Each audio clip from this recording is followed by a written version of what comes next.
tavsiya qilamiz boqishda ziyon ko'rmaydi kim boqsa ham. Yangi o'rganuvchisi ham boqsa yoki bo'lmasa endi kattalarga o'rgatish shart emas.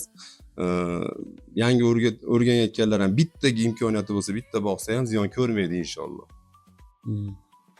Bu afg'onlar hozir mana ko'pchilik qismi qo'ylarni afg'onni tashkil etar ekan, aka.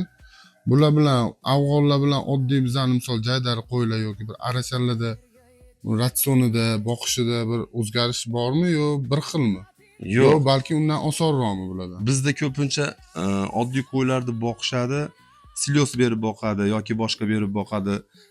Lekin hammasi ham nima ozuqa bersangiz yeyveradi. Masalan, afg'on ham, arashan ham, gibridmi, u oddiy jaydari qo'ymi, hisorimi, hammasi qanaqa ozuqa berishingizdan qat'iy nazar bir xil kilogrammni yemaydi.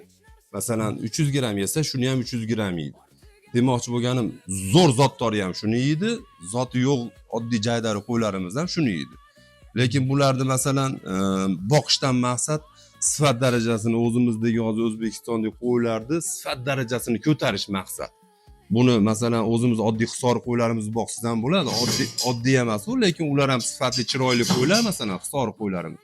Lekin bu afg'on qo'ylarni qo'shilsa ularga yana ham sifatli, bo'ylari uzun, go'shtdorroq bo'lib chiqadi. Ha, bu afg'on qo'ylarni biza hozir arachallarga qo'shsak, yana sifati undan ham yaxshi bo'lib chiqadi demoqchisiz-da. Ha, o'zimiz jaydari qo'ylarga qo'shsak, bo'ylari bu afg'on qo'ylarimiz bo'ylari uzunligini hisobidan o'zimiz oddiy jaydari qo'ylarimizni ham sifatini ko'tarib beradi. Ko'tarib beradi, kattaroq qilib, kilosini ham yanada qo'shib. Bizda shunaqa holat bo'lgan, bizda qo'ychiligimizda biz u yoshligimizdan opoddalarimiz boqqan bitta qo'ra qo'y bo'lsa, masalan 10 ta qo'y bo'ladimi, 5 ta qo'y bo'ladimi, shu qo'y bo'lsa, shu qo'yni qo'chqorini almashtirishmagan, qonga e'tibor qaratmagan, u o'zini farzandi ichida yurgan, o'zini qo'zlari bilan ham yuravergan, boshqa bo'lavergan, shuni hisobidan bizda qon buzilishi, zotni pasayib borishi, go'shtdorlik hamma tomondan yutkazib borilgan.